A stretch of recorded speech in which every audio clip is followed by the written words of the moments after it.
A sentença da meia-noite. O predador que virou caça. Aviso: o apoio de vocês nos ajuda a compartilhar estas lições com mais pessoas.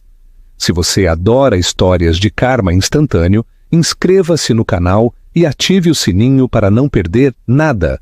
Por favor, deixe seu gostei e seus comentários. Prontos para conhecer o predador que se transformou em presa? Vamos lá. O estouro da rolha de champanhe ecoou como um tiro no terraço. Bruno Terra ergueu sua taça, rindo enquanto observava a cidade de São Paulo. Ele havia feito o impossível. Não apenas havia se divorciado de Elisa, mas a tinha destruído. Ficou com a mansão, as ações e a reputação, deixando-a com nada além de uma mala e um adeus silencioso. Ele se considerava o predador alfa, pensava que havia vencido o jogo da vida. Mas Bruno cometeu um erro de cálculo fatal. Ele se esqueceu de quem era o pai de Elisa. Ele pensava que Marcos Silveira era apenas um velho aposentado em uma cadeira de rodas.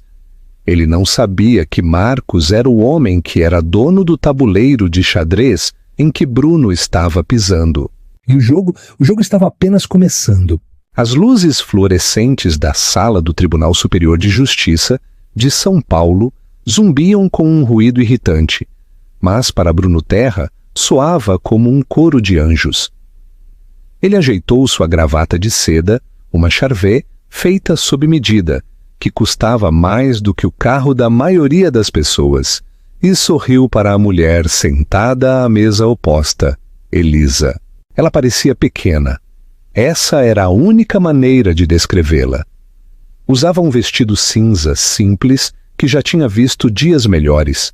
Suas mãos estavam cruzadas no colo. Ela não estava chorando, não estava gritando, estava apenas ali, um fantasma na máquina da ascensão gloriosa de Bruno. Senhor Terra, declarou o juiz olhando por cima dos óculos. Dado o acordo pré-nupcial, assinado em 2014, e as evidências quanto à falta de contribuição da senhora Terra para o conglomerado Tec Terra, o tribunal decide a favor do requerente. Bruno soltou uma respiração que não sabia que estava prendendo. Seu advogado, um tubarão chamado Sebastião Costa, do escritório Vasconcelos e Costa, deu-lhe um aceno sutil. Eles conseguiram. Eles argumentaram com sucesso que Elisa, a mulher que o apoiou quando ele estava programando em uma garagem, a mulher que criou seus 2 filhos enquanto ele dormia 4 horas por noite no escritório, era essencialmente uma invasora em seu império. A casa conjugal no Morumbi, continuou o juiz, juntamente com a custódia principal dos investimentos e do portfólio de patentes, permanecerá na posse do senhor Terra. À senhora Terra é concedido um pagamento de pensão alimentícia de 50 mil reais e seus efeitos pessoais. 50 mil, mas era um insulto, era menos do que Bruno gastava em vinho em um trimestre. Bruno se virou para olhar para Elisa, esperando devastação.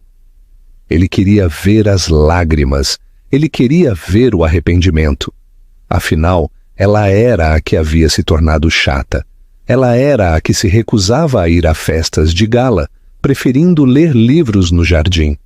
Ela era a que não se encaixava em sua nova estética como CEO da empresa de logística mais rapidamente em crescimento do Sudeste.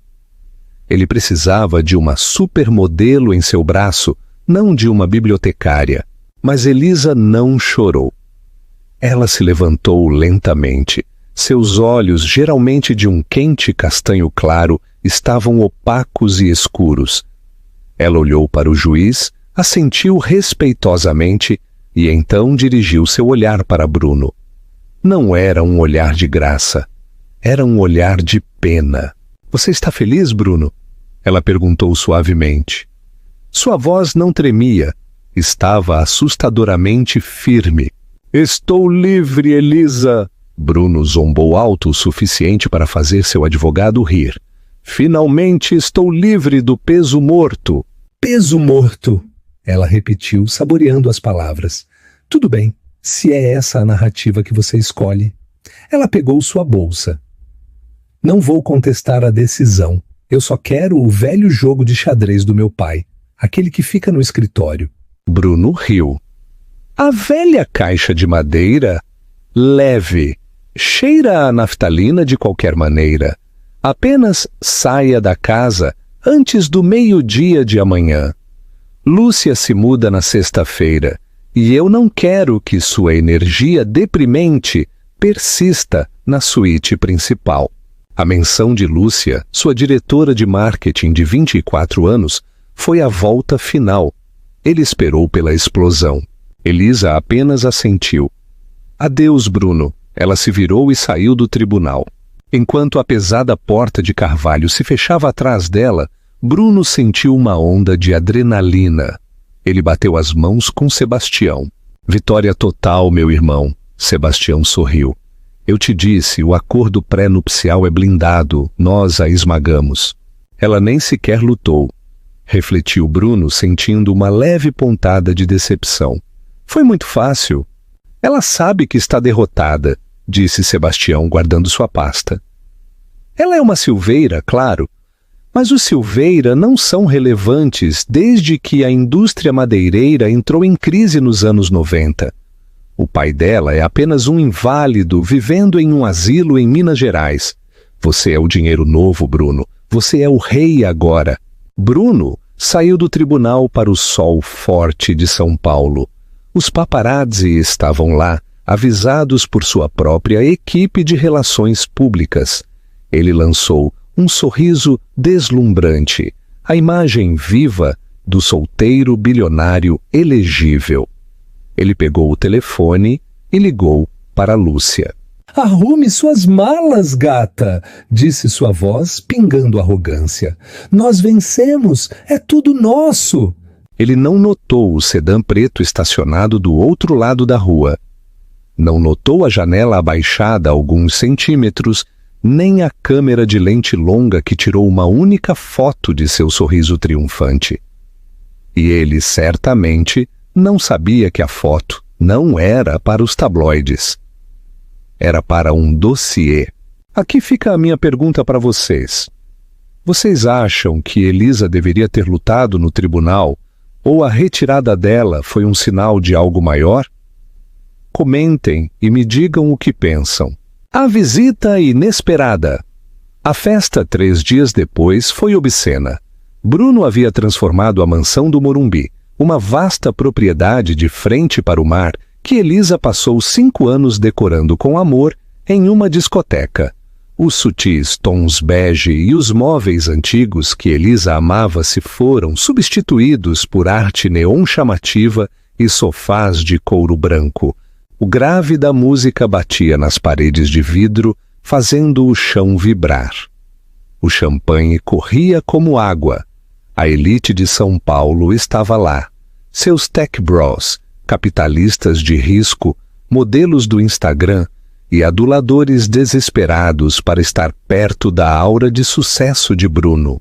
Bruno estava na sacada, uma garrafa de cristal de R$ 4.000 em uma mão, Lúcia enrolada na outra. Ela usava um vestido que deixava muito pouco para a imaginação, indo de tudo que ele dizia. Um brinde ao Bruno, gritou Beto, um dos amigos de faculdade de Bruno, que agora trabalhava como seu vice-presidente de vendas. Ao homem que tirou a gordura e ficou com o filé. A multidão rugiu de riso. Bruno se vangloriou. É uma lição, rapazes, ele anunciou, sua voz arrastando levemente as palavras. Nunca deixem que o sentimentalismo atrapalhe o progresso. Elisa, ela era boa para a fase inicial. Sabe, os dias da garagem. Mas você não leva um Fiat Uno para uma corrida de Fórmula 1, mais risadas. E o pai dela? Perguntou alguém. Marcos Silveira não te ajudou com o empréstimo inicial? Bruno acenou com a mão em desdém. Marcos, por favor. O cara me deu um empréstimo de R$ 50.000 com um aperto de mão 10 anos atrás. Paguei com juros nos primeiros 6 meses. Ele é um dinossauro. Fica naquela cadeira de rodas olhando para a paisagem. Ouvi dizer que ele mal consegue falar uma frase completa depois do derrame no ano passado. Os Silveiras são história, a Tec-Terra é o futuro. Lúcia beijou seu pescoço. Você é tão mau, ela ronronou. Mas é sério, ele não levou nada? Apenas um jogo de xadrez? Bruno riu, tomando um gole do champanhe. Dá para acreditar? Um tabuleiro velho e empoeirado. Eu disse a ela para levar a minivan também, mas ela chamou um Uber. Patético! Dentro da casa, a festa estava selvagem, mas do lado de fora, a atmosfera estava mudando. Um elegante e antigo Rolls-Royce Phantom, preto como a meia-noite, deslizou silenciosamente pela longa entrada.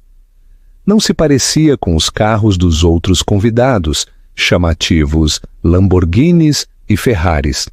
Este carro parecia um tanque vestido com um smoking. O manobrista, um garoto chamado Pedro, hesitou. Ele nunca tinha visto um carro assim. Não havia placa na frente, apenas um pequeno emblema prateado de um lobo. A porta traseira se abriu. Nenhum chofer saiu para abri-la. Ela se abriu por dentro. Um homem saiu. Era idoso. Ele se apoiava pesadamente em uma bengala feita de madeira negra polida com um cabo de prata.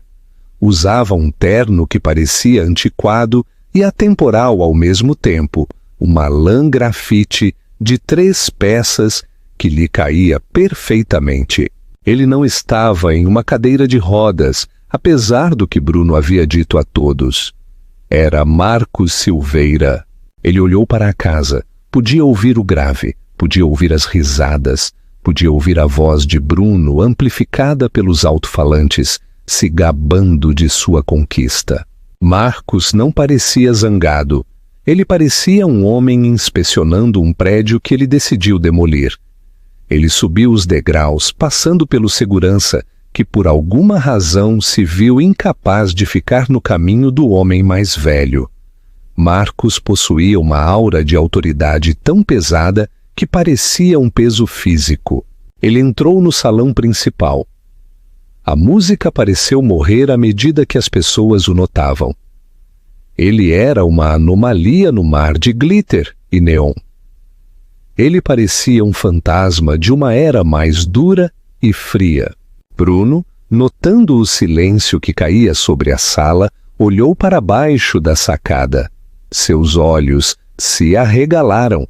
Marcos! Bruno gritou, surpreso, mas não assustado. Estava bêbado de poder. Ora, o fantasma do Natal passado. Você veio implorar por mais pensão para sua filha. O juiz já decidiu, velhote. A multidão riu nervosamente. Insultar um homem mais velho parecia errado, mesmo para eles. Marcos olhou para cima. Seus olhos eram do mesmo castanho claro de Elisa, mas onde os dela eram suaves, os dele eram duros como sílex. Não vim implorar, Bruno, disse Marcos. Sua voz era áspera, silenciosa. No entanto, ela atravessou a sala sem microfone. Vim cobrar. Cobrar o quê? Bruno zombou, inclinando-se sobre o corrimão. Eu não te devo nada, eu fiz isso. Eu construí a Tec-Terra do zero. Marcos lentamente enfiou a mão no bolso e puxou um pequeno pedaço de papel dobrado. Ele não o leu. Apenas o colocou na mesa mais próxima. Você não construiu nada, disse Marcos calmamente. Você montou as peças que eu te dei. Você jogou a mão que eu te distribuí. E agora, porque você quebrou a única regra que eu te dei, honrar minha filha, eu estou virando a mesa. Você está louco, Bruno riu. Seguranças, tirem ele daqui. 2 guardas corpulentos avançaram, mas Marcos simplesmente virou as costas para eles.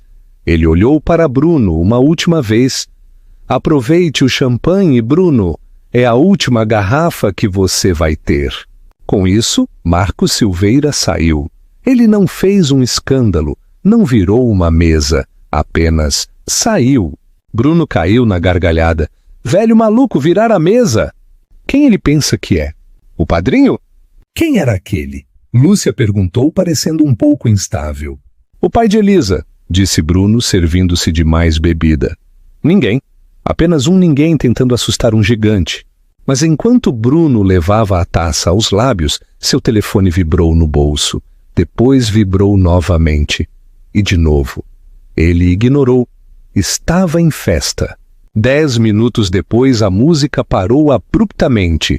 Não porque o DJ a cortou, mas porque a eletricidade de toda a propriedade foi cortada. A mansão mergulhou na escuridão. Quem não pagou a conta? Bruno brincou no escuro. Mas então os sussurros começaram. Os convidados verificavam seus telefones. Ei, Bruno! Disse Beto.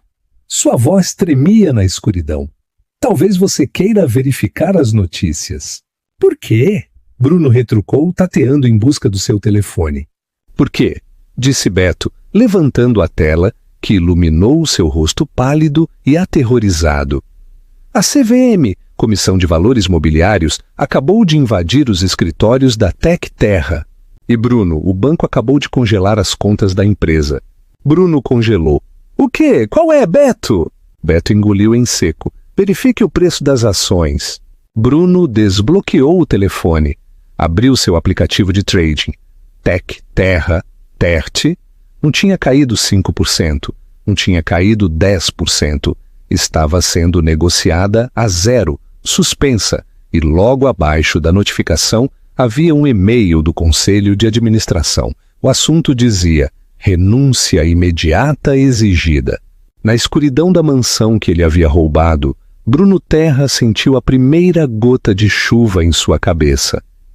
Mas não havia goteiras no telhado. Ele olhou para cima. O verdadeiro poder tinha acabado de fazer seu lance de abertura. Alerta de spoiler. O que você acha que Marcos usou para destruir Bruno tão rapidamente? Dinheiro? Conexões? Ou algo muito mais pessoal? Deixe sua opinião nos comentários e vamos continuar com este épico desastre. Black Pawn, o peão negro. O cheque-mate inevitável. A escuridão na mansão não era apenas uma ausência de luz, era um peso físico. A música havia morrido, substituída pelos murmúrios confusos de 200 socialites tropeçando em móveis caros. Acendam as luzes! Bruno gritou, sua voz falhando. Pedro, onde está a droga do manobrista? Verifiquem o quadro de luz. Mas ninguém se moveu para ajudá-lo. Os telefones que há pouco gravavam sua glória agora iluminavam os rostos assustados de seus convidados. Eles não o olhavam mais com admiração. Estavam olhando para as suas notícias. Bruno! Uma voz cortou a escuridão. Era Beto, seu vice-presidente. Você precisa ver isso. Beto enfiou o telefone no rosto de Bruno. A tela estava brilhante. Era um comunicado de imprensa da Silveira Holdings, uma empresa que Bruno pensava estar extinta há 20 anos. Silveira Holdings revoga a licença de propriedade intelectual da Tec Terra. Ordem de cessar e desistir emitida imediatamente. Licença? Bruno cuspiu. Que licença? Eu escrevi o código. Eu construí a IA. Foi mesmo? A voz veio da porta da frente. Lanternas cortaram a escuridão, cegando Bruno. Não eram as lanternas dos festeiros. Eram as lanternas Maglite, da Polícia Militar de São Paulo. Bruno Terra! Latiu um policial uniformizado. Bruno finalmente correu escada abaixo, quase tropeçando em uma garrafa de champanhe descartada. Policial, prenda aquele velho! Ele cortou minha luz! Ele está me assediando! O policial não olhou para a escuridão onde Marcos estivera. Ele olhou diretamente para Bruno. Senhor Terra, vou precisar que o senhor desocupe as instalações. Bruno congelou. Com licença, esta é a minha casa. Eu ganhei no tribunal esta manhã. verifiquem os registros. O policial balançou a cabeça, puxando um documento dobrado de seu colete. Acabamos de receber um mandado de posse digital. De acordo com o registro de escrituras da Prefeitura de São Paulo, a estrutura, a casa em si, está em seu nome. No entanto, o terreno em que ela se encontra é de propriedade do Fundo de Terras do Morumbi. E daí? Bruno zombou. Eu pago o aluguel do terreno. O contrato de arrendamento era uma concessão revogável de 99 anos, leu o policial, concedida a Elisa Silveira e sua família. A cláusula 7 estabelece que, mediante a dissolução do casamento com um Silveira, o arrendamento é rescindido imediatamente se o inquilino for a parte não Silveira. A sala ficou em silêncio. Isso é uma tecnicalidade, Bruno rugiu. Meu advogado vai resolver isso pela manhã. Talvez, disse o policial, com a mão no cinto. Mas agora, o dono da terra, o senhor Marcos Silveira, o declarou um invasor. O senhor tem 10 minutos para pegar itens pessoais essenciais e se retirar. Se recusar, será preso por invasão criminosa. A humilhação foi absoluta. Bruno se virou para a multidão procurando apoio. Isso é loucura. Vocês podem acreditar nisso, Lúcia? Ele procurou por Lúcia. Ele a encontrou perto da porta, iluminada pelas luzes vermelhas e azuis piscantes das viaturas lá fora. Ela tinha sua mala, a que havia embalado para se mudar, e a estava arrastando para fora da porta. Lúcia! Bruno gritou, sua voz trêmula. Ela parou e olhou para trás. Seu rosto era uma máscara de aborrecimento. Bruno, meu telefone está pegando fogo. As pessoas estão dizendo que você está falido. Tipo, falido por fraude. É um erro, uma falha. Eu não posso me associar a isso, ela disse, verificando seu aplicativo de Uber. Eu tenho uma marca para proteger, não me ligue. Ela saiu. Os convidados a seguiram como se uma barragem tivesse se rompido. Eles passaram por Bruno, evitando contato visual, agarrando suas bolsas e telefones. Os amigos que brindaram a ele 5 minutos atrás o empurraram como se ele fosse contagioso. 10 minutos, senhor Terra, avisou o oficial. Bruno correu escada acima. Ele não embalou roupas, não embalou artigos de higiene pessoal. Correu para seu cofre, atrás do quadro no quarto principal. Ele discou o código. Erro. Discou novamente. Erro. Bloqueio de sistema iniciado. Não, não, não. Bruno socou a parede. O cofre era tecnologia inteligente. Tecnologia inteligente da Tec Terra. E se os servidores estivessem inoperantes, o cofre era um tijolo. Ele não tinha dinheiro. Seus cartões provavelmente estavam congelados. Ele agarrou as chaves do carro na cômoda, as chaves da McLaren P1. Ele poderia vendê-la. Valia 1 milhão facilmente. Ele desceu correndo as escadas, ignorando a polícia, e saiu pela porta da frente. A chuva caía forte agora, um clássico dilúvio paulistano. Ele correu para a garagem, onde o manobrista havia estacionado o superesportivo. Ele apertou o botão de destrancar. As luzes piscaram. Ele agarrou a maçaneta, mas antes que pudesse abrir a porta, um guincho recuou na entrada, bloqueando-o. Ei! Bruno gritou. Fique longe do meu carro! O motorista do guincho saltou segurando uma prancheta. Ordem de apreensão, Banco Santander, pagamento em atraso. Atrasado? Eu estou em débito automático.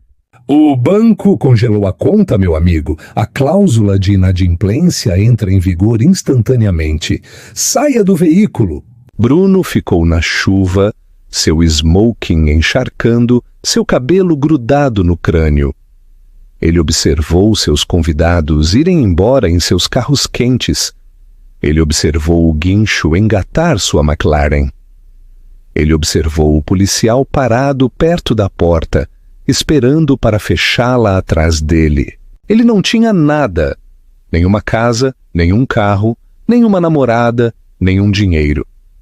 Ele começou a caminhar. Ele caminhou pela longa e sinuosa entrada da propriedade que pensava possuir. A chuva se misturou com as lágrimas de raiva em seu rosto. Ele chegou ao pé da colina e pegou seu telefone para ligar para Sebastião, seu advogado. Atende, atende, tubarão. Alô, senhor Bruno. A voz de Sebastião atendeu. Ele parecia sem fôlego. Sebastião, resolva isso, processe todos eles, Marcos, a polícia, o banco. Eu quero as cabeças deles em estacas. Bruno, cale a boca e me escute, Sebastião sibilou. O advogado parecia aterrorizado. Eu não posso processar ninguém. Eu estou destruindo arquivos. O quê? Por quê? Porque Marcos Silveira, ele não apenas retirou o arrendamento da terra, sussurrou Sebastião. Ele acabou de entregar o dossiê Verônica ao PF, Polícia Federal. Bruno, eles sabem sobre o código-fonte roubado, eles sabem sobre as contas offshore, nas Ilhas Cayman, onde você estava escondendo os ativos conjugais, e eles sabem que eu te ajudei a criá-las. Bruno parou de andar. A chuva fria parecia gelo em suas veias. Você está sozinho, Bruno, disse Sebastião. Não entre em contato com este escritório novamente. A linha ficou muda. Bruno Terra ficou parado na beira da estrada sob a chuva torrencial. Os traços de recepção em seu telefone caíam a zero enquanto a bateria morria. Você acha que o karma de Bruno é merecido?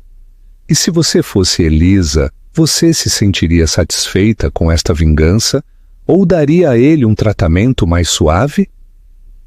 Diga-nos nos comentários. O Rei Quebrado. O desenlace. Na manhã seguinte, Bruno parecia um mendigo. Ele passou a noite em uma lanchonete 24 horas, esticando uma única xícara de café que pagou com moedas soltas que encontrou no bolso do smoking. Ele não dormiu. Seus olhos estavam injetados, sua barba por fazer estava áspera, e seu terno de seda estava manchado e amassado. Às 8 horas da manhã, ele invadiu o hall da Tech Terra. Senhor Terra, ofegou a recepcionista. Ela olhou para ele com uma mistura de horror e pena. O senhor não pode estar aqui. A segurança foi alertada. Eu sou o CEO! Bruno bateu a mão na mesa. Eu sou o dono deste prédio! Eu sou o seu dono! Na verdade, não. Uma voz calma veio dos elevadores. Bruno se virou. Parada ali estava Elisa. Ela não usava o vestido cinza monótono do tribunal. Ela usava um tailleur azul marinho impecável, o cabelo preso em um coque elegante e seguro. Ela parecia vibrante, viva. Ao lado dela estava um homem que Bruno não reconheceu. Um homem corpulento, com óculos grossos e um tablet. Elisa, Bruno ofegou. O que você está fazendo aqui? Veio se vangloriar. Vim trabalhar, disse Elisa simplesmente. Trabalhar? Você não trabalha por aqui, você é uma dona de casa. Bruno, Elisa suspirou aproximando-se. Vamos para a sala de conferências. Precisamos explicar a realidade da sua situação antes que você se envergonhe mais. Bruno a seguiu, principalmente porque 2 seguranças, homens que ele havia contratado, agora estavam parados atrás de Elisa, olhando para ele como se fosse uma ameaça. Eles entraram na sala de reuniões de paredes de vidro. A vista de São Paulo estava cinzenta e chuvosa. Elisa sentou-se na cabeceira da mesa. O lugar dele. Sente-se, ela ordenou. Bruno se sentou. Isso é ilegal, Elisa. O que quer que o papai tenha feito não vai se sustentar. Eu construí o código. O Deep Mind Logic é invenção minha. O homem dos óculos falou. Incorreto. O Deep Mind Logic é um fork derivado do algoritmo Silveira 4. Quem é esse cara? Bruno retrucou. Eu sou o Dr. Álvaro Teles, disse o homem. Sem parentesco, sou o auditor forense de código contratado pelo conselho. Elisa cruzou as mãos sobre a mesa. Bruno, Você se lembra quando nos conhecemos no café perto da faculdade? Você estava lutando com sua tese. E daí? Você estava travado, disse Elisa. Você não conseguia fazer a rede neural processar dados não estruturados. Você ia reprovar. Eu consertei, Bruno insistiu. Eu tive um avanço. Não. Elisa balançou a cabeça. Eu consertei enquanto você dormia. Eu escrevi o patch. Eu integrei as antigas sequências lógicas do meu pai, dos sistemas de software de logística madeireira que ele projetou nos anos 80 para rastrear milhões de toras ao redor do mundo. Era o algoritmo de roteamento mais eficiente da história. Bruno a encarou. Ele se lembrava de acordar e encontrar o código funcionando. Ele presumiu que o tinha feito em um estado de transe. Ele tinha levado o crédito. Eu deixei você acreditar que você fez isso, disse Elisa suavemente. Porque eu te amava. E eu queria que você se sentisse poderoso. Meu pai soube, é claro. Ele reconheceu sua própria sintaxe na sua versão beta. Ele quis processar você naquela época. Eu implorei para ele não fazer isso. Eu disse que éramos uma equipe. O estômago de Bruno estava seco. A PI, propriedade intelectual, é do Fundo Silveira, corrigiu Elisa. E aqui está o problema, Bruno. Quando éramos casados, o fundo concedeu à Tec Terra uma licença para usar o código por R$1 por ano. Foi um presente de casamento. Ela deslizou um pedaço de papel pela mesa. Este é o acordo de licença, cláusula 7A.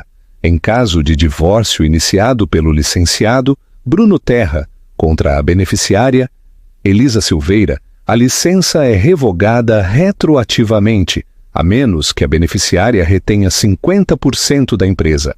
Bruno sentiu a sala girar. Retroativamente. Retroativamente, confirmou o Dr. Telles.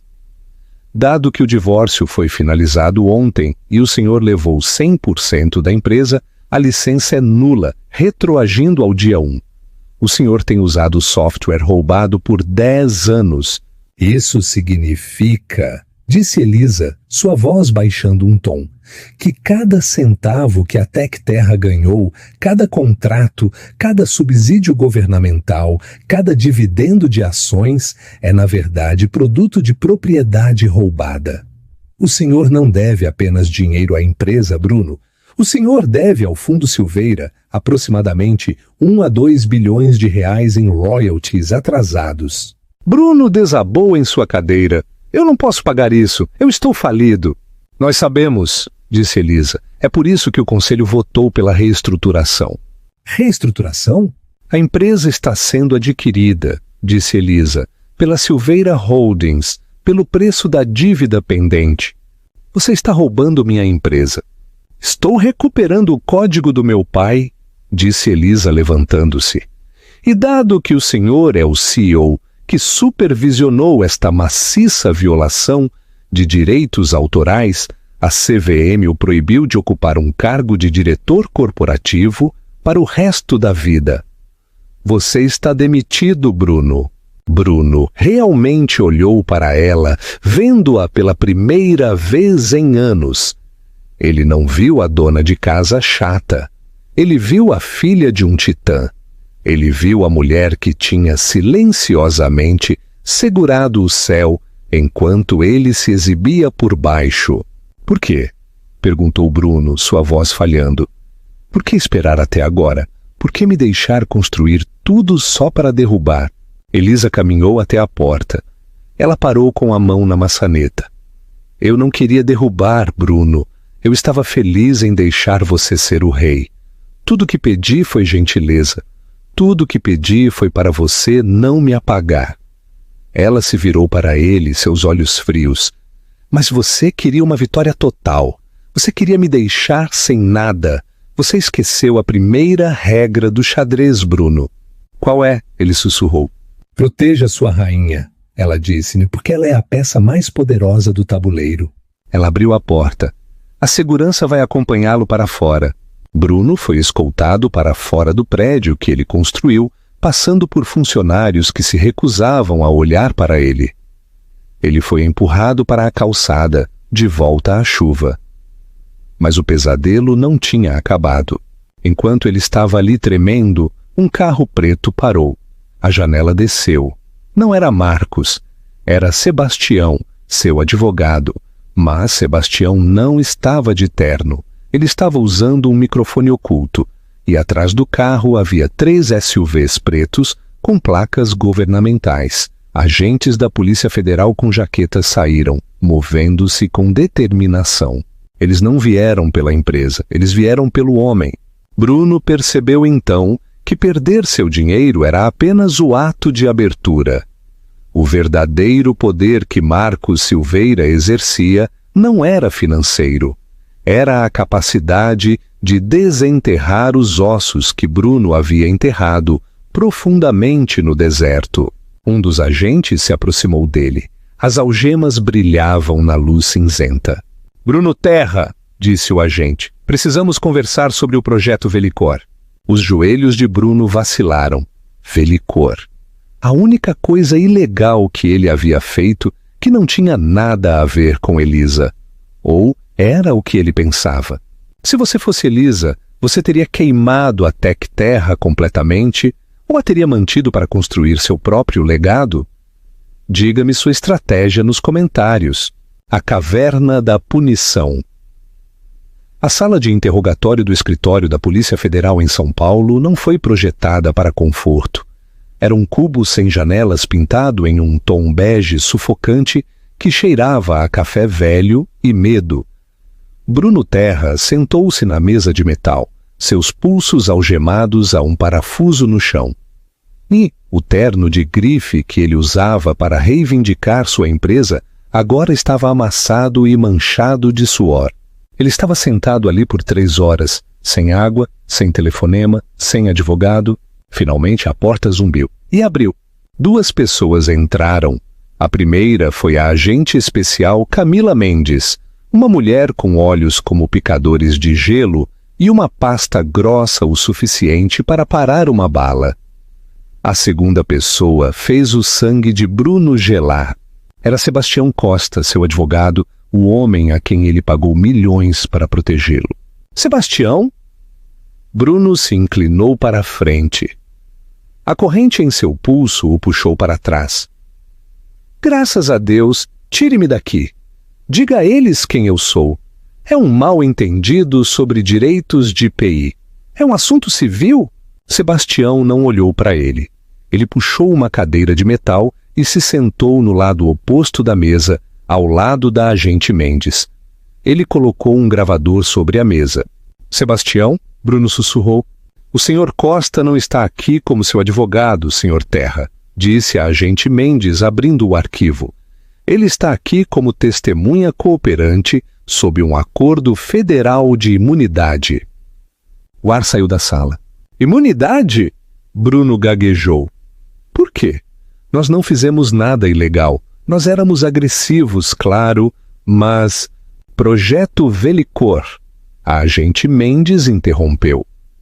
Ela deslizou uma foto pela mesa. Era uma foto de vigilância granulada de Bruno se encontrando com um homem em um parque. Bruno reconheceu o homem imediatamente. Viktor Volkov, um consultor baseado no Chipre. Velicor não era apenas um projeto de otimização de dados, era, Bruno? A agente Mendes perguntou. Era um backdoor. A boca de Bruno secou. Eu não sei do que você está falando. Nós sabemos que você modificou o código-fonte Silveira 4, continuou Mendes. O código de Elisa Silveira foi projetado para logística, para mover mercadorias com eficiência. Mas você o adulterou. Você o transformou em um algoritmo preditivo de comportamento. Você usou os aplicativos de consumidor da Tec Terra para gravar áudio dos telefones dos usuários, mesmo quando os aplicativos estavam fechados. Você colheu palavras-chave, senhas bancárias, detalhes de casos, dados de saúde. Isso é para segmentação de anúncios, Bruno argumentou, sua voz estridente. Todo mundo faz isso. Todo mundo coleta metadados corrigiu Mendes. Nem todo mundo empacota os arquivos de áudio brutos e os vende para corretores de inteligência estrangeiros no Chipre. Isso não é marketing, Bruno. Isso é espionagem. Isso é traição. Bruno olhou para Sebastião. Você contou a eles? Sebastião finalmente olhou para cima. Ele parecia cansado, mas resoluto.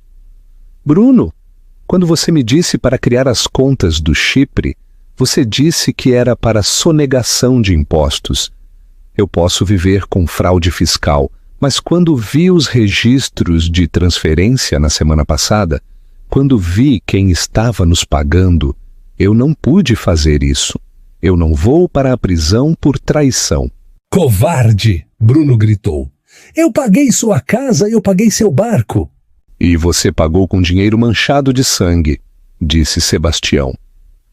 Mas aqui está a parte que você não entende, Bruno.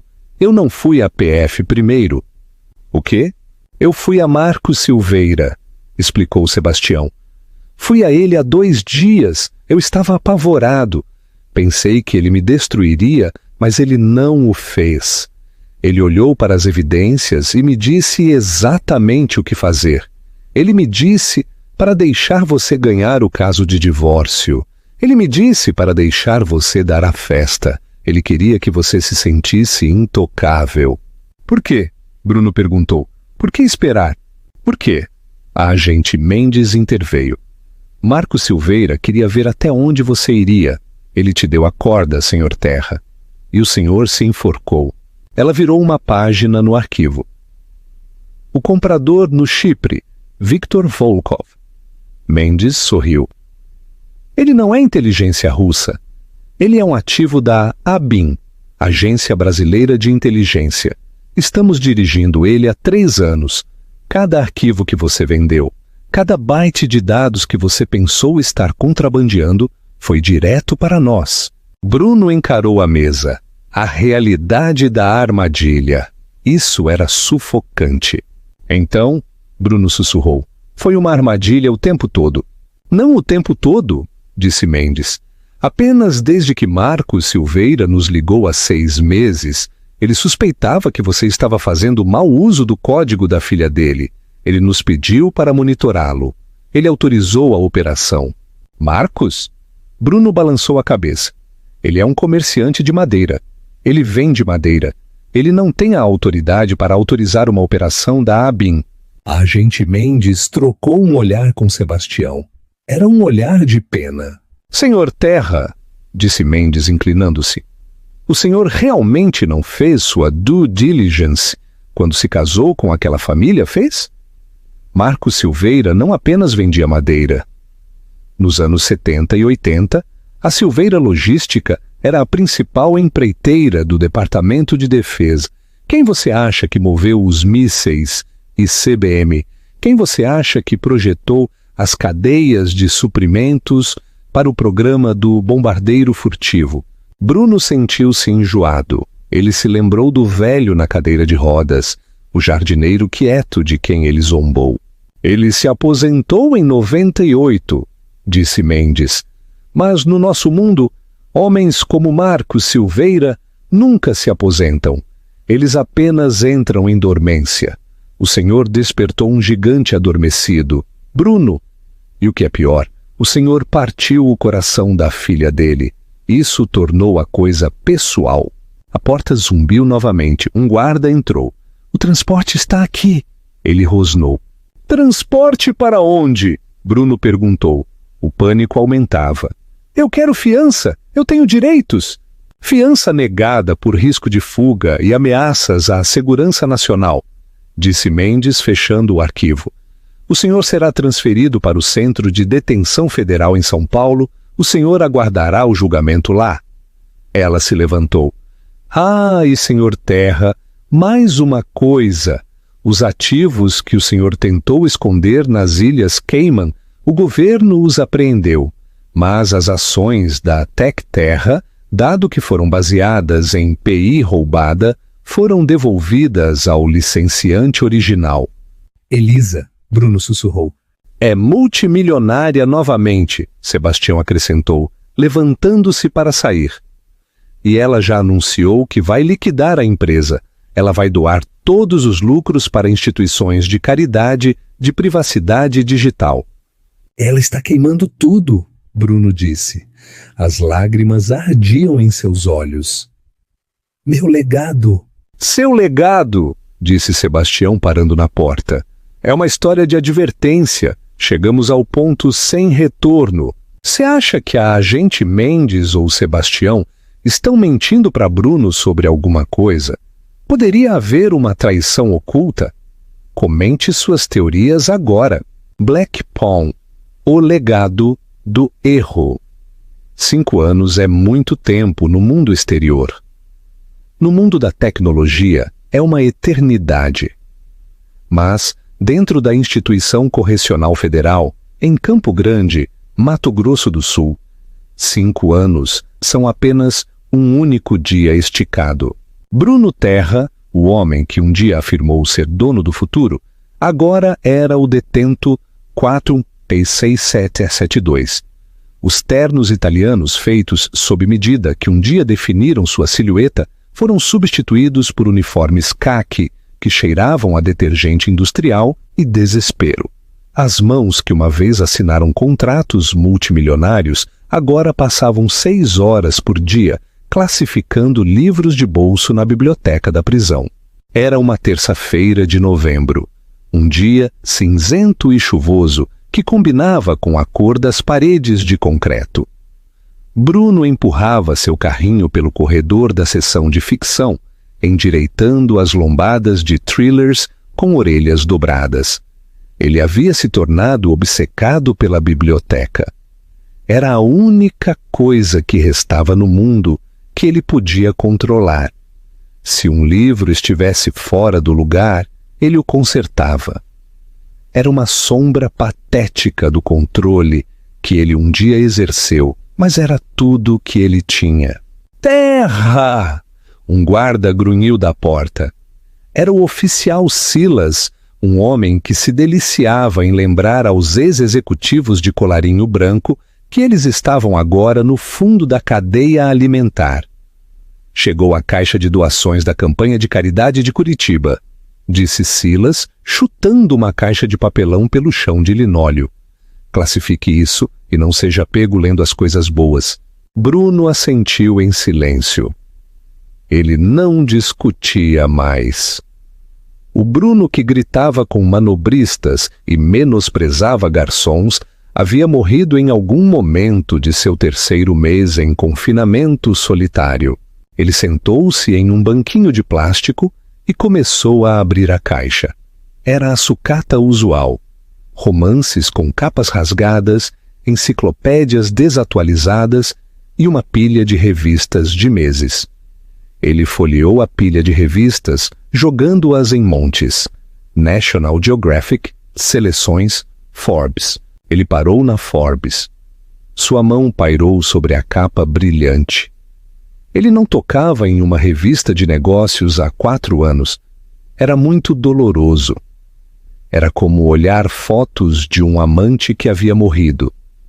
Mas algo o obrigou a pegá-la. Estava datada de 2 meses atrás. O título era audacioso, gravado em letras douradas. A Titã Silenciosa. Como o Fundo Silveira salvou a internet ética. E lá estava ela. O coração de Bruno disparou. Era Elisa. Ela parecia diferente, mais velha, sim, mas os anos não a tinham desgastado, eles a tinham polido. Ela não usava as roupas monótonas e invisíveis que costumava usar quando eram casados. Ela usava um blazer branco impecável, o cabelo cortado em um bob elegante e seguro. Ela parecia poderosa. Não o poder agressivo e barulhento que Bruno havia perseguido, mas um poder sereno e inabalável. Como uma montanha. Ele abriu a revista. Seus dedos tremiam tanto que as páginas enrugaram. Ele tinha que ler. Ele tinha que saber. O artigo era uma dissecação dos últimos 5 anos. Detalhava como Elisa Silveira havia pegado os restos da Tec Terra, Uma empresa marcada como uma fábrica de spyware e a havia desmantelado. Ela expôs o algoritmo Velicor, trabalhando com vigilantes internacionais para criar novas leis para a privacidade digital. Mas a faca no coração de Bruno veio no terceiro parágrafo. Enquanto o fundador desgraçado, Bruno Terra, cumpre uma sentença de 12 anos por espionagem e fraude, sua ex-esposa emergiu como o verdadeiro gênio por trás do código. Especialistas da indústria agora se referem ao período de liderança de Terra como a falha, um erro temporário no sistema que foi corrigido pelo retorno do legado Silveira. A falha. Bruno sussurrou as palavras com um sabor de cinza. Ele não era um vilão. Ele não era um mentor. Para da história, ele era apenas uma falha, um bug no código que Elisa havia consertado. Ele continuou lendo. O artigo mencionava que Elisa havia se casado novamente com um cirurgião pediátrico. Eles estavam esperando um filho. Ela estava feliz. Ela estava completa. Ela havia construído uma vida que não apenas o excluía. Ela o apagava. Bruno fechou a revista. Sentiu uma dor física no peito, um esvaziamento de sua alma. Por anos, ele disse a si mesmo que ela não era nada sem ele, que ela era apenas uma filha Silveira vivendo do dinheiro do papai, mas a verdade o encarava. Ele era o parasita, ela era a hospedeira. Terra, buscar correspondência! Bruno se assustou. O oficial Silas estava de volta, segurando um pequeno pacote de papel pardo. Para mim, perguntou Bruno, sua voz rouca pelo desuso. Não se anime, provavelmente papelada legal. Silas jogou o pacote no carrinho. Apagar as luzes em 20. Bruno levou o pacote para sua cela. Era pequeno, pesado para seu tamanho e embrulhado em papel texturizado caro. O endereço do remetente era simplesmente Fazenda Silveira, Morumbi. Ele sentou-se na beirada de seu fino colchão. Seu coração batia forte contra as costelas. Era de Elisa? Ela havia lhe enviado uma foto? Um adeus final? Ele rasgou o papel. Dentro havia uma pequena caixa de madeira, polida para um brilho, que cheirava levemente a cedro e velhas lembranças. Havia uma carta cuidadosamente dobrada em cima. A caligrafia era trêmula, a letra de um homem cujos nervos estavam falhando. Não era a letra de Elisa, era Marcos. Bruno desdobrou a carta. A data no topo era de 3 semanas atrás. Bruno, se você está lendo isto, eu me fui. Os médicos me disseram que o derrame levou demais desta vez. Estou liquidando minhas contas, limpando minha mesa. Não gosto de deixar pontas soltas. Eu debati se deveria te enviar isso. Uma parte de mim, a parte do pai zangado, queria deixar você apodrecer em silêncio. Mas Elisa, ela é melhor do que eu. Mesmo agora, ela me perguntou se eu te perdoaria. Eu disse a ela que o perdão é assunto de Deus. Meu assunto é logística. Eu te envio isso porque quero que você entenda por que você perdeu. Você senta naquela cela pensando que foi superado em astúcia, ou que teve azar, ou que eu movi cordas que você não podia ver. Todas essas coisas são verdadeiras, mas elas não são a razão pela qual você falhou. Você falhou porque não entende o jogo que estava jogando. Anexado está o rei do jogo de xadrez do meu avô, aquele de que você riu, aquele que você disse que cheirava a naftalina. Olhe para ele, Bruno. Bruno largou a carta e abriu a caixa de madeira. Dentro, sobre veludo preto, estava a peça do rei. Ela era esculpida à mão em nogueira escura, pesada e sólida, mas estava danificada. A cruz intrincada no topo da coroa havia sido quebrada, deixando uma cicatriz áspera e irregular na madeira. Ele a pegou. Estava fria. Ele voltou para a carta. Um jogador novato, olha para o rei e vê a peça mais importante. Ele pensa que o jogo gira em torno da sobrevivência do rei.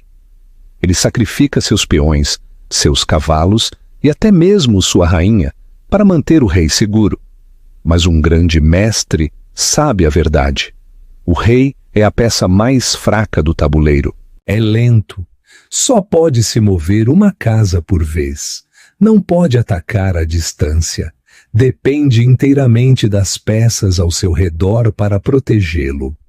Um rei sem sua rainha, sem seus bispos, sem seu exército, é apenas um pedaço de madeira esperando para ser derrubado.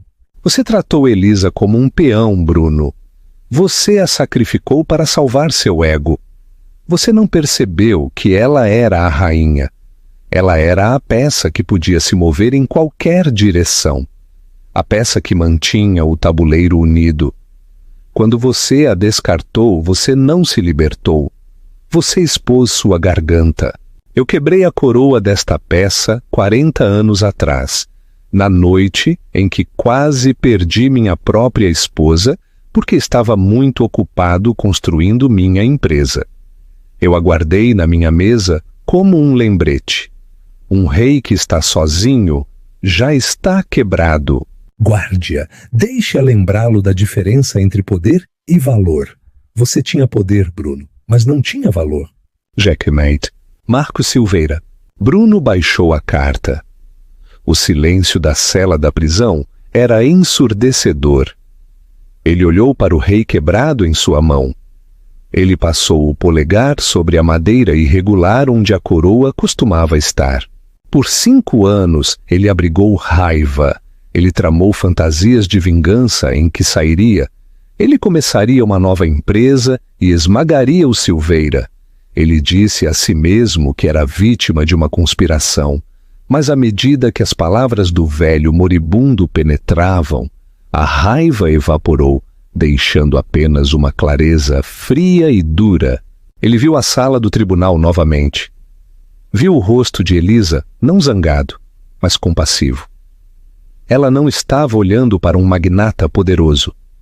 Ela estava olhando para um rei indefeso que acabara de mandar seu exército embora. Ele se gabou de vencer o divórcio. Ele se gabou de ficar com a casa. Ele deu uma festa no precipício de sua própria destruição, bebendo champanhe enquanto o chão sob ele desmoronava. Bruno se levantou. Ele caminhou até o pequeno espelho de aço polido aparafusado na parede acima de sua pia. Ele olhou para seu reflexo. A barba grisalha, os olhos encovados, o número impresso em seu peito. Ele colocou o rei quebrado na prateleira de metal ao lado de sua escova de dentes de plástico. A falha, ele sussurrou para seu reflexo. As luzes do bloco de celas piscaram, um zumbido de aviso que sinalizava o recolhimento noturno. As pesadas portas de aço das celas distantes começaram a bater, uma por uma, um estrondo rítmico que soava como um martelo caindo de novo e de novo. Bruno não desviou o olhar da peça de xadrez. Era a única herança que ele jamais receberia. Era a única verdade que lhe havia sido dita. Ele se sentou novamente em sua cama, cruzou as mãos e esperou que a escuridão o levasse. O jogo havia acabado e é aí que a história de Bruno Terra termina. Ele passou a vida tentando se tornar um rei, apenas para perceber tarde demais que um rei sem rainha é apenas um alvo. Você acha que a lição final de Marcos com a peça de xadrez foi um ato de crueldade ou foi o ato de misericórdia definitivo, dando a Bruno a verdade que ele precisava ouvir? E se você fosse Elisa, você o teria perdoado? Ou ela fez a coisa certa em apagá-lo completamente? Deixe-me saber sua opinião nos comentários.